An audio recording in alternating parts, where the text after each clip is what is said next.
음, 안녕하세요. 1분 책 읽기 매일 낭독 시간입니다. 매일 10분의 낭독으로 나를 견고하게 다지는 시간을 가집니다. 오늘은 아주 작은 습관의 힘, 이 두 번째 시간이에요. 제가 어제 이 책을 읽기 시작을 했고, 그저께부터 사실 읽기 시작을 했는데, 제가 너무너무 좋아하는 스타일의 이제 책이더라고요. 그리고 제가 이제 책을 읽으면서 되게 좋은 순간순간들이 언제냐면, 그래, 바로 이거야 라고 하는 영감의 어떤 쾌감을 얻는 그런 이제 부분이 있어요. 그래서 제가 그 저의 채널 이름도 1분 책 읽기라고 지었던 건데, 이제 그런 뭐 영감의 쾌감을 얻는 부분들을 읽었을 때 1분 정도 되기 때문이었었어요. 근데 이제 이 부분이 정말 습관을 빨리 만드는 비결, 좋은 습관을 빨리 만드는 비결에 대해서 나와 있는 부분이 있는데 제가 쓰는 방법이더라고요, 이게. 그래서 정말 깜짝 놀랐어요. 이 부분을 오늘 읽어 드릴게요. 제목은 정체성, 사람을 움직이는 가장 큰 비결이라는 부분입니다. 습관을 바꾸기가 어려운 것은 두 가지 이유 때문이래요. 첫째, 변화시키고자 하는 대상이 잘못되었다. 둘째, 변화의 방식이 잘못되었다. 이 챕터에서는 첫 번째에 대해서 이야기할 것이다. 우리가 행동 변화의 세 단계라고 이제 써 있는 이 그림을 잠깐 보여드릴게요. 정체성, 그리고 과정, 결과, 행동 변화의 세 단계라고 합니다. 우리는 습관을 바꾸고 싶다라고 하면 이 결과에 대해서 생각을 한다고 합니다. 근데 이제 그게 잘못되었다는 얘기예요. 많은 사람이 자신이 얻고자 하는 것에 초점을 맞춰 습관을 변화시키려고 한다. 그러나 이런 태도는 결과 중심의 습관을 형성한다. 그러나 지속하기 위해서는 정체성 중심의 습관을 세워야 한다. 이는 내가 어떤 사람이 되고 싶은지에 집중하는 데서 시작한다. 그 다음에 이제 예를 들어 놨어요. 두 사람이 금연을 한다고 해보자. 누군가가 담배를 권했을 때 첫 번째 사람은 이렇게 말한다. 괜찮습니다. 담배 끊었어요. 언뜻 합당한 대답처럼 들리지만 이 사람은 여전히 자신이 흡연자이며 무언가를 하느라 애쓰고 있다고 여기고 있다. 이전의 믿음을 버리지 못한 채 행동이 변화하기를 바라고 있는 것이다. 두 번째 사람은 이렇게 말한다. 괜찮습니다. 전 흡연자가 아니거든요. 작은 차이지만 이 대답은 정체성을 바꿨다는 신호다. 이전에는 흡연자였지만 지금은 아니라는 말이다. 이런 사람들은 더 이상 자신을 흡연자와 동일시하지 않는다. 이 두 사람이 대답을 한 것에 초점을 맞춰서 한번 다시 생각을 해보세요. 첫 번째 사람은 담배를 끊었다고 얘기를 했고요. 그리고 두 번째 사람은 나는 흡연자가 아닙니다 라고 대답을 했습니다. 우리는 뭔가를 개선하고자 할 때 정체성 변화를 생각하지 않는다. 그저 이렇게 생각할 뿐이다. 날씬해지고 싶어. 결과죠. 이번 다이어트를 계속하면 날씬해질 거야. 이건 과정입니다. 목표를 정하고 그 목표를 이루기 위해 자신이 해야 할 행동만 생각한다. 자신을 움직이게 하는 믿음에 대해서는 생각하지 않는다. 스스로를 바라보는 방식을 바꾸지 않고는 아무것도 변하지 않음을 깨닫지 못한다. 모든 행동의 기저에는 믿음 체계가 있다. 사회 시스템을 예로 들면 민주주의 체제는 자유, 다수결 원칙, 사회적 평등과 같은 믿음을 기초로 세워진다. 반면에 독재 체제는 절대 권력, 엄격한 복종과 같은 완전히 다른 믿음을 배경으로 한다. 민주주의 체제에서는 더 많은 사람이 투표하게 만들 방법들을 생각할 수 있지만 독재 체제에서는 이런 행동 변화를 일으키려는 생각을 하지 않는다. 그 체제의 특성이 아니기 때문이다. 독재 체제에서 투표는 불가능한 일이다. 이는 사람이나 조직, 사회, 토론 등에도 마찬가지로 적용된다. 어떤 시스템 또는 어떤 습관의 기저에는 일련의 믿음과 가정들로 이루어진 정체성이 깔려 있다. 나에게 적합하지 않는 행동은 오래 유지되지 않는다. 돈을 많이 벌지만 내가 버는 것보다 쓰는 걸 더 잘하는 사람이라면 계속 돈을 쓰는 쪽으로 이끌릴 것이다. 더 건강해지고 싶은데 뭔가를 성취하는 것보다 편안함을 우선시하는 사람이라면 운동보다는 쉬는 쪽으로 이끌릴 것이다. 근본적인 믿음이 변화하지 않는다면 습관을 바꾸기란 무척이나 어렵다. 새로운 목표와 계획을 세웠지만 자신이 어떤 사람인지 변화하지 않았다면 말이다. 콜로라도주 볼더 출신 기업가 브라이언 클라크의 이야기는 좋은 사례다. 저는 계속 손톱을 깨무는 버릇이 있었어요. 어릴 때 신경이 곤두설 때 시작된 버릇인데 이 버릇이 자연스럽게 습관이 되었죠.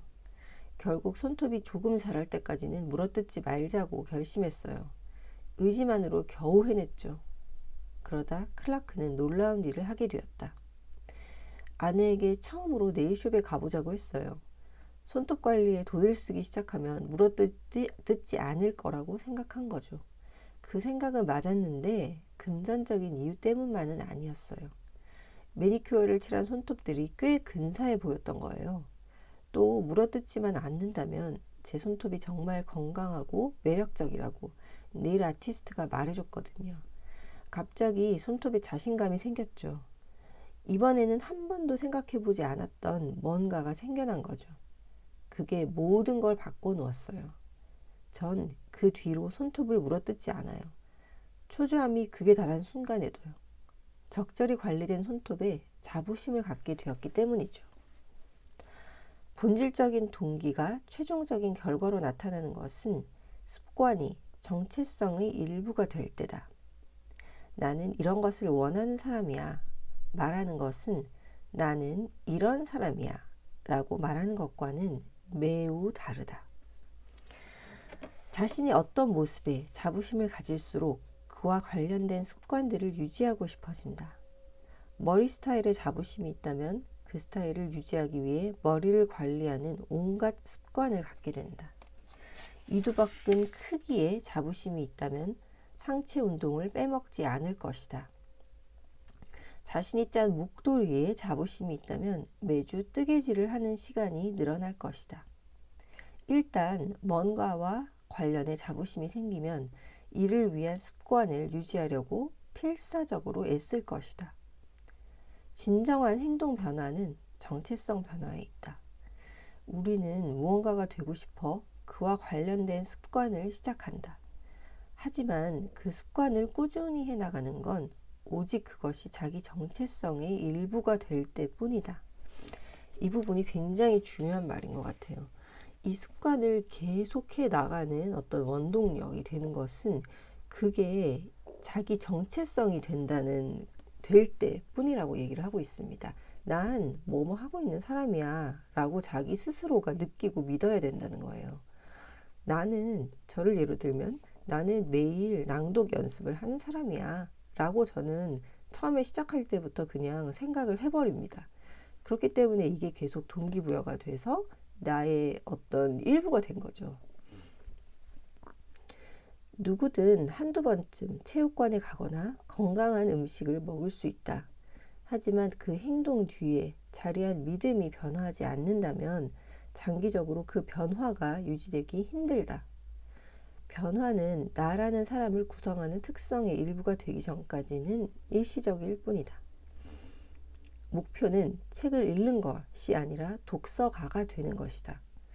목표는 마라톤을 하는 것이 아니라 달리기를 하는 사람이 되는 것이다.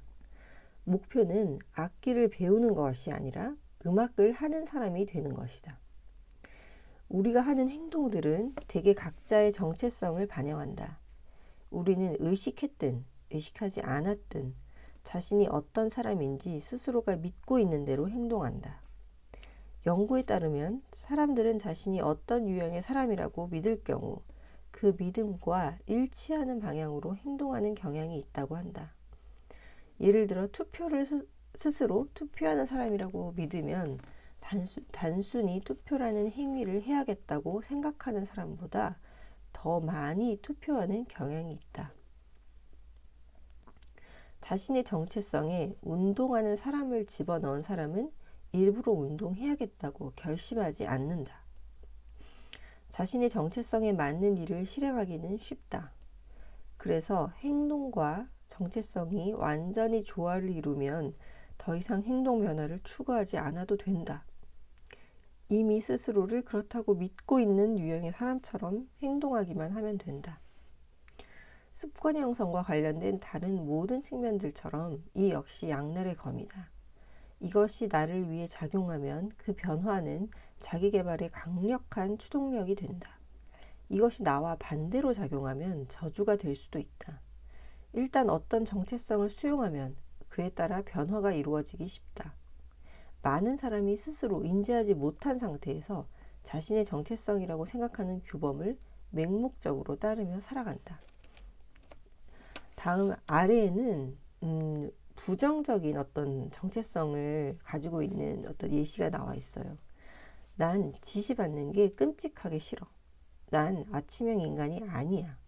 난 사람들 이름을 잘 기억 못해. 난 늘 지각해. 난 기계랑 친하지 않아.